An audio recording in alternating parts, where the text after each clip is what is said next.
morning, Facebook.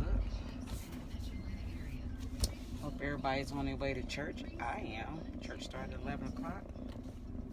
Got a few minutes. I'll be there on time. I don't like to be late. I like to be on time, get a good seat, and yeah, go see Jesus. So, as you see, the title was, How Did I Get Out of My Domestic Violence? My god sister, I think it was Jenny.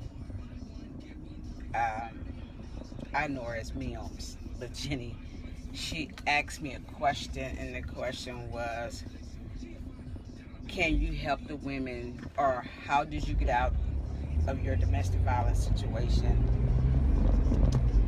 so she could help her patients, which is fine. There's like a couple parts to this. Yeah, I only got 5 minutes.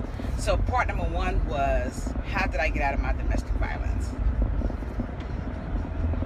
Let me deal with the first time I got out. Well, when I got out of my domestic violence with my ex-husband, it wasn't an easy process because I had 6 kids, and a lot of shelters did not want to take a woman with 6 kids. They felt like you should put up the kids for adoption. They felt like you should give the kids to family members, and just worry about yourself. So that wasn't going to work because I wasn't leaving my kids, because I had already lost a child in a car accident. So leaving my kids was not an option. So I had a old mother from Zion Tabernacle Apostolic Church, Mother DeBow. She said, baby, no advice is the best advice. And I couldn't understand what she was saying about that, because, like, Mother DeBow, what do you mean by that? Because, what do you mean? So she broke it down to me.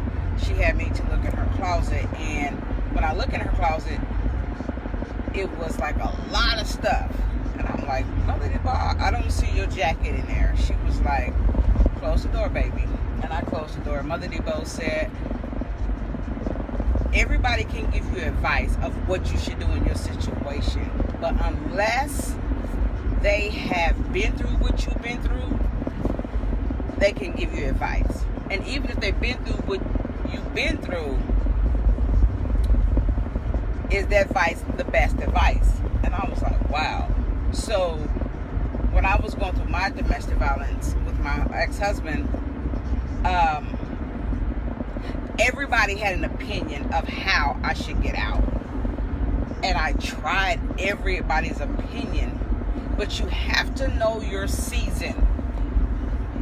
Like, you can't just jump out. You can, but what is the consequence of just jumping out and doing it your way? What's the consequences? So, as I said, I have kids, so me just jumping out and doing things my way, it wasn't the best advice. And so I finally got tired. You have to know you. And when you know you can't know you without knowing God, first of all. So I kept trying to find a way out. Well, for me, I didn't have a way out because it was just too many kids. Nobody wanted to take me. If I went to my family, you need to do this and you need to do that. No. I mean, I've tried that. That didn't work. So, I had to pull up a park, yeah. So I finally took the time to know me and know what was God planned for me. So how did I get out of my domestic violence with my marriage? I got tired. And the more I seen the pain in my kid's face, that every time he would beat me, the crying, the screaming in my kid's face of is my mom going to die? Am I going to lose my mom too? Then I start seeing the anger in my kids' face. The behavior in school, the way they would deal with each other. Then they start fighting each other. Then I was like, wait, hold on. I can't do this. I'm raising them the wrong way. I'm trying to teach them that if a man beats you and say he loves you, that's love. And that was not what I wanted to teach my kids. Like, no, I'm not teaching y'all that. I can't teach y'all that if a man beats you, it's love. It's not love. You can't love me and beat me too. It's just not work. It's either you're going to love me or you're going to abuse me. Which one are you going to do? So he chose to keep abusing me. And then the abuse started leading to my kids. And then when it started leading to my kids, that was more dangerous for me, because I'm like, whoa. You can't abuse the kids. Now, me is one thing, but the kids. So, me leaving my first marriage, it was like, I didn't want my kids to think that was love and that was what you had to do to stay. I didn't want my girls to think if a man beat you, he still love you. If a man cheats on you and have other kids on you, because he did. He had kids on me. And he even raped me. He raped me, but because I was married, I could not. I've tried to file charges, and the state of Indiana was like, you married, so he didn't rape you. You're married. He didn't rape you. But I'm like, but he raped me. But you're married to him. No, we're not together, but he raped me. But, well, that's considered consensual sex, and it's not. And so I finally decided, like, okay, this is crazy. And then my son, he was starting to treat his sisters like crap. And I'm like, no. So I had to break that curse. And one day, and I promise y'all, we were doing good in our marriage. And I woke up, and it was like God gave me a sign, like, okay, go. And I said, you know what? I'm done. I'm done. I cannot be with you no more. I'm just done. Was it safe for me? No, because he couldn't handle the fact that I was done. And I remember getting a letter from my girlfriend, and I miss her so much. Her name was Kathy Taylor. Her mom sent me a letter, and the letter was saying, God said no more. And I'm like, what? God said no more.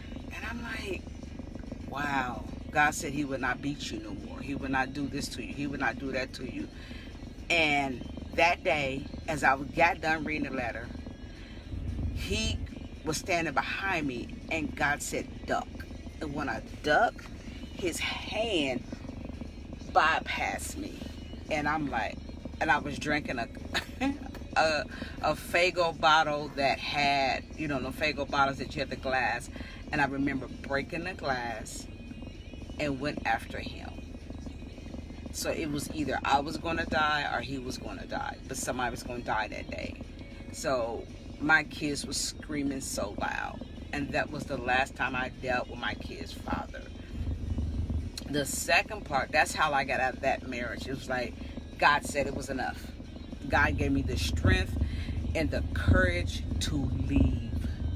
And I left that situation. The second part is, how did I leave my domestic violence in my family? I got married again to my second husband, and somehow we got in a big argument, and I was like, all guys are the same. Y'all rape people, y'all mistreat them, y'all beat them. And I did not disclose to them I did not disclose to my second husband that I had been molested and I had been beaten. I kept some stuff hidden, because my first husband, when I told him, he used it against me. And he would be like, this how you like it, this is how you like it, and he would, like, he took my pain and used it against me to benefit his own self. So I mean, my first husband was just crazy. Like, he would use stuff against me my pain against me. So then my second husband, he was like, wait, hold on. So you mean to tell me that you was raped? And I was like, yeah. So then he was like, wait a minute. When was you going to tell me that? And I was like, oops. I didn't tell him that I had been molested. So one day he was, it's probably like a couple months later, and he came to me. He was like, hey, you said that you were molested. And he was like, I need some names. I was like, no, I don't want to give names. And so he was like, just give me 2 names and I'll be okay. So he said, I got a feeling, but just give me 2 names. And I gave him 1 name, and he said, are you talking about the person that's in my house now? And I was like, yeah. He was like, I tell you what, you got 30 seconds to get him out of my house, or I'm gonna kill him and you too, because he would not get that over my kids. He would not touch my kids. He would not be around my kids. So I was like, yo. And he was doing work for me. I was like, yo, you got to get out of my house because he's going to kill you. So that helped me to break the family cycle of, because we family, I don't have to interact with you, and I don't have to be around you. There's boundaries. Like, my boundaries is, wait a minute, you molested me. You molested me for years. You did too.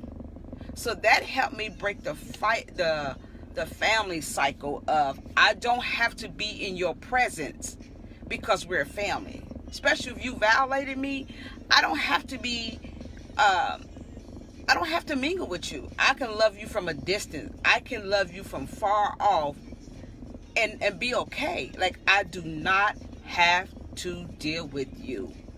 Especially when you have molested me. So my whole goal after that was to protect my kids. How do I break the generational curse with my kids? First, I had to break it with me, and then, then I had to be honest with my kids and say, hey, we don't hang with that family. Why don't, my kids, when they got old, they start asking questions like, why come we don't go to family reunion? Why come we don't do this? And I had to be honest, and I had to be transparent. It was like, hey, because they molested me. That person molested me. And I know they molesting, that cousin. So you got to know your limits. Like, you cannot, because they're family, you don't have to be in that circle. Love people from a distance. But you got to pray for them too. It's like, I pray for me from your distance, but I don't deal with certain people in my family, which is probably about 90% of my family. I just don't deal with them because it's like, I don't want that spirit in me, and nor do I want it in my kids. And so my advice to everybody is, that's how I got out of my situation. Is I didn't want it for my kids, and I didn't want it for myself anymore. So God gave me the strength to leave. Be careful, and I have to go to church, y'all. Like, be careful who you allow your secret with. It's not even a secret, or who you allow your story with, because people will take advantage of your situation. And I had friends who was like, if it was me, I would leave and I would do this and I would do that. But it's not you. It's not you. That worked for you, but you got to know what works for you. And them getting out didn't work for me. So I had to learn me, and I had to learn that, hey, I want out at whatever cost. So find a safe place. Find somebody you can trust that they can pray you through. If you're a friend, don't tell a person, leave him.